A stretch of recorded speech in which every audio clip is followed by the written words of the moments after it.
Welcome to our presentations for Fundamentals of Economy. I'm the group leader of our group and my name is Hia Hong Yik. And my group members are Tan Xiaojun, Tam Rongjin, Lim Jiayong, Pa Jin Hao, Yap Chen Ho, and Yong Yuning. And our group name is Group Chong. Is excited to present our analysis of companies representing the four market structures in economy: perfect competitions, monopolistic competitions, monopoly, and oligopoly. Without further ado, let's begin with perfect competitions.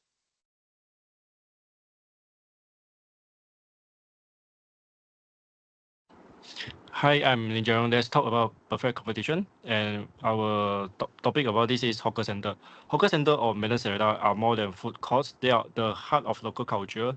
Each store reflects unique, culinary traditions, from sterling laksa or grilled satay, offering diverse, affordable meals. This center connect communities and support hardworking individuals. So next time you visit, appreciate the flavor and the culture and the story behind each dish. A true celebration of life on the plates. Next slide, please.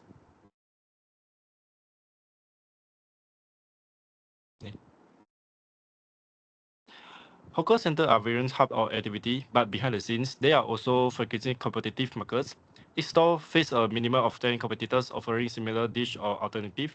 This in turn levels create a highly fragmented markets where no single hawker holds significant market powers.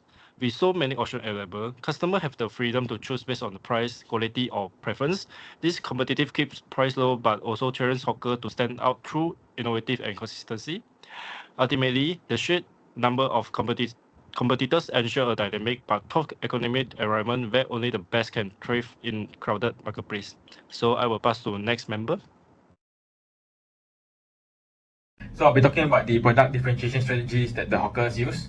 The first strategy they'll be using is regional or cultural specialties. Hawkers may focus on dishes that are unique to individual culture or regional background. Things like Penang laksa, Kelantanese nasi kerabu, or even Thai cuisine, different country cuisine and such. Besides that, they will also be trying to separate themselves through flavor and quality, as consumers often favor hawkers with a better reputation for taste, even if the prices are similar. And branding and marketing is also a strategy that some hawkers will adopt. This is a more common strategy in big corporations, but recently hawkers have started to implement it in their businesses as well. From the image, you can see fried rice, a hawker that mainly sell fried rice, otherwise known as Uncle Soon. This hawker particularly has utilized branding on its own, has utilized basically making a brand out of his store, and then he opened up in different locations, which helps differentiate himself from the market. Next, I'll be talking about the barriers of entry for the hawker industry. Overall, the hawker industry it does not have a very high barrier to entry. It has a relatively low one, as the government offers supportive policies for hawker stores. They offer them low cost rental in government managed hawker centers, which makes it a little bit easier for the hawkers. However, it does still require some degree of capital investment to start a hawker store. Things like capital for the rental, capital for the stall, and kitchen utensils, labor, and such. And besides that, there will also be a regulation and licensing barrier. Local councils oversee hawker licenses, to ensure food safety that are sold. So for a hawker, for someone to start a hawker business, he has to go through the registration and getting a license as well. So that's one of the barriers of entries. And finally, I'll be talking about the cost of production for hawker centers, hawker stores. So there'll be a short run and a long run cost of production. Short run, the costs that are associated with short run costs are fixed costs like rental, basic utilities, and equipment. There is also variable costs such as ingredients and labor, which is closely tied with daily operations. So if ingredients prices were to rise, it may create short-term challenges for the hawker stalls. And I would like to also add that hawker stalls are highly competitive. The hawker stall industry is highly competitive.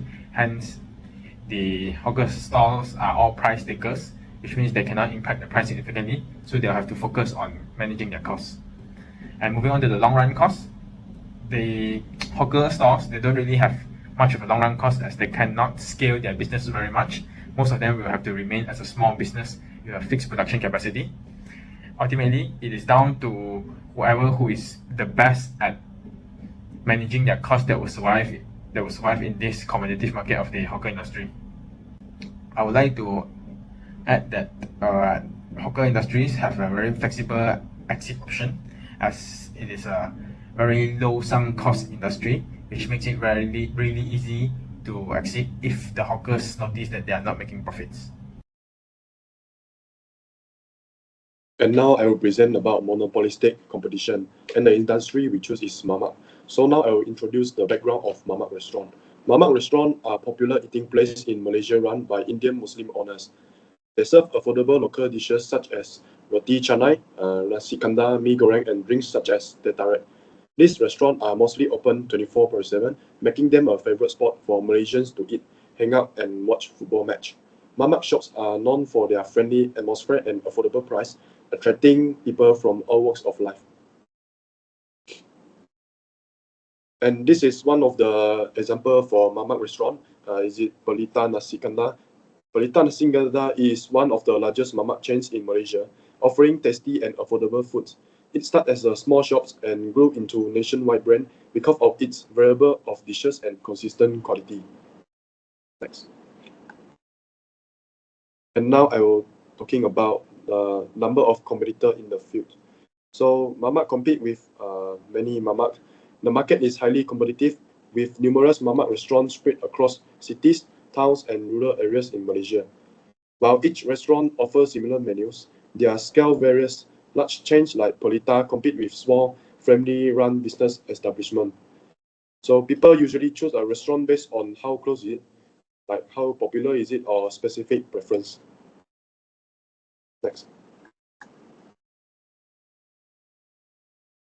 And now I'm talking about product differentiation strategy. The first strategy is wide menu choice. So mamak sell a mix of dishes including Malaysian favorites, Indian-inspired meals, and even restaurant food.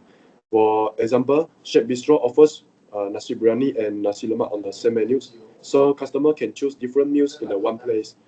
And the second strategy is affordable price. The food is cheap and filling, making it good option for students and workers.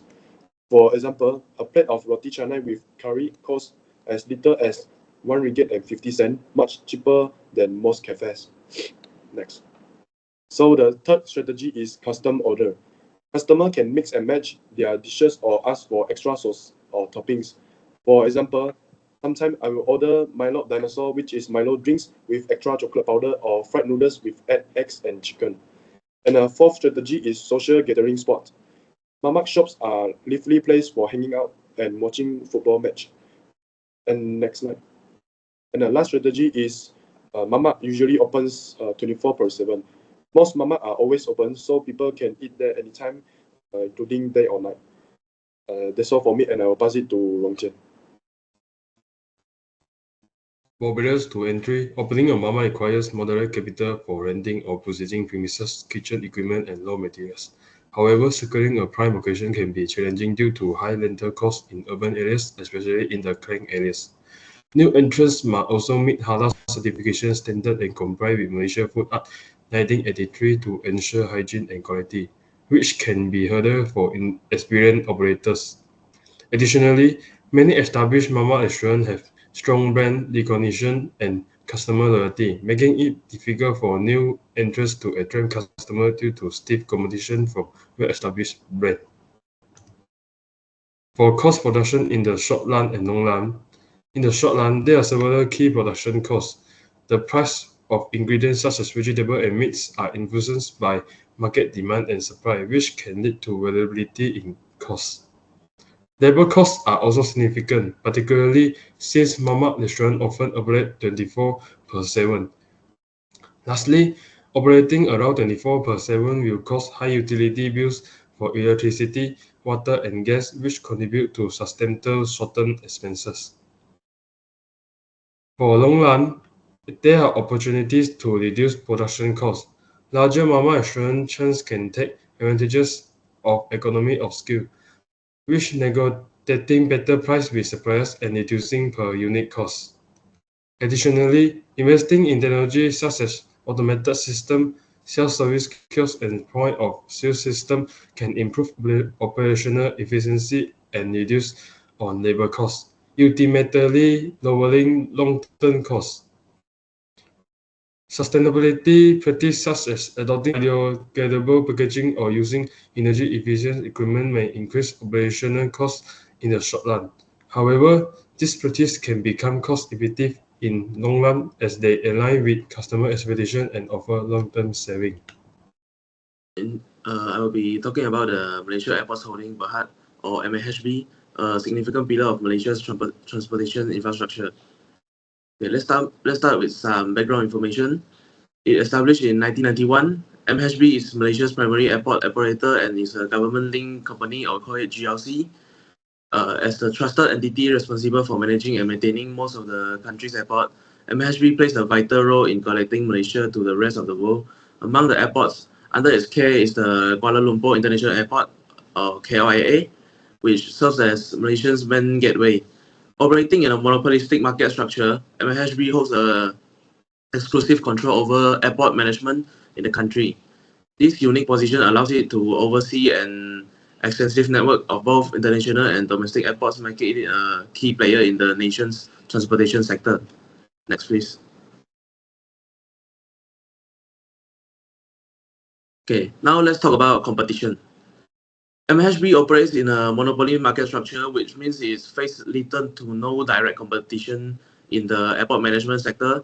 While there are many entities operating within airports, such as airlines, logistic companies, and service providers, these are not competitors in MHB's core domain of airport management and operations. Yep. Next, please. Finally, let's look at how MHB differentiates itself in the market. The company employs three key strategies for product and service differentiation. Okay, the first one is service excellence. MHB is committed to enhancing passenger experience. It focuses on efficient airport operations, modern facilities, and customer-oriented service, ensuring travelers have a seamless journey. Okay, second is technological innovation. To stay ahead, MHB integrates smart technology such as automated check-in kiosks and facial recognition system. These innovations allow for smoother and faster processes, minimizing wait times and improving overall efficiency. And the third one, or the last one, diversification or revenue streams. While aviation services form its core business, MHB generates significant non-aeronautical revenues. This includes income from retail outlets, food and beverage concessions, and real estate development around airport premises.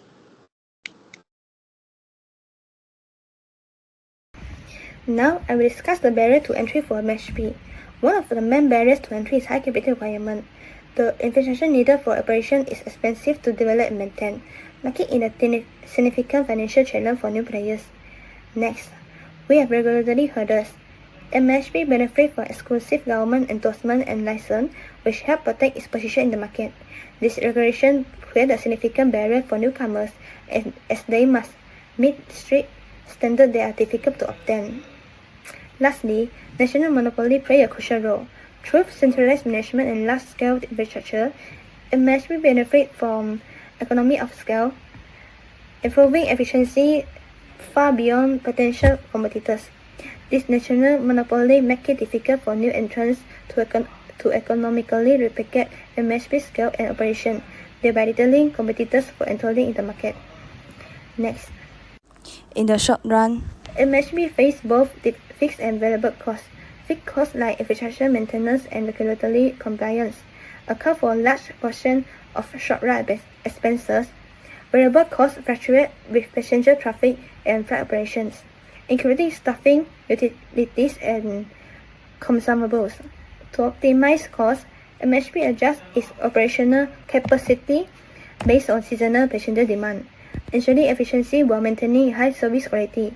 This adaptability helps MHB manage expenses while meeting changing market conditions.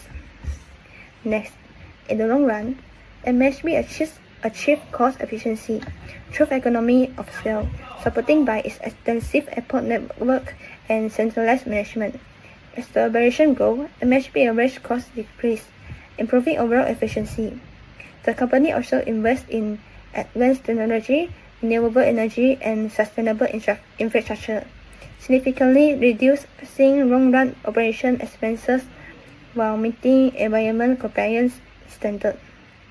Additionally, continuous improvement in airport design and logistics streamline operation, further lowering costs and reinforcing MHB monopolistic dominance in the market. So let me continue with the final part, which is oligopoly for the Proton. Proton Holding was established in 1983 in Malaysia's first national car maker. It was founded with the aim of reducing the country's reliance on imported vehicles while developing the local automotive industry. Proton operates in an oligopoly market structure where a few dominant players like Rodua, Toyota, and Honda shape the industry. Over the years, Proton has introduced iconic models such as the Proton Saga and Persona, which are household names in Malaysia. To remain competitive, Proton formed a strategic partnership with Zhejiang Geely Holding Group. These collaborations have brought technology advancements, allowing Proton to innovate and compete not only locally but also in international markets. So for the number of competitors in the field, in the Malaysian automotive market, Proton operates in an oligopoly where a small number of firms dominate the industry. Its main competitors include Rodua, Toyota, and Honda. These players shape the market's dynamic, with Proton adapting its strategy to remain competitive. And continue with the product differentiations. Proton employs several strategies to differentiate itself in this competitive landscape. First, it focuses on cost leadership, offering affordable vehicles that appeal Malaysia's middle-income household. Second, Proton incorporates technological innovations through its partnership with Geely, adding advanced safety features and infotainment system to attract modern consumers. Lastly, Proton leverages brand loyalty, capitalizing on its identity as Malaysia's national car maker to foster customer loyalty based on national pride. And continue to the barriers to entry. The automotive industry has significant barriers to entry which work to Proton advantage. High startup costs are a major obstacles as production facilities, technology, and marketing require substantial investment. Proton also benefits from government policies, such as tax incentives and support for local automakers. Additionally, economy of scale gives Proton a cost advantage as large-scale production reduces per unit cost, making it difficult for new competitors to enter the market.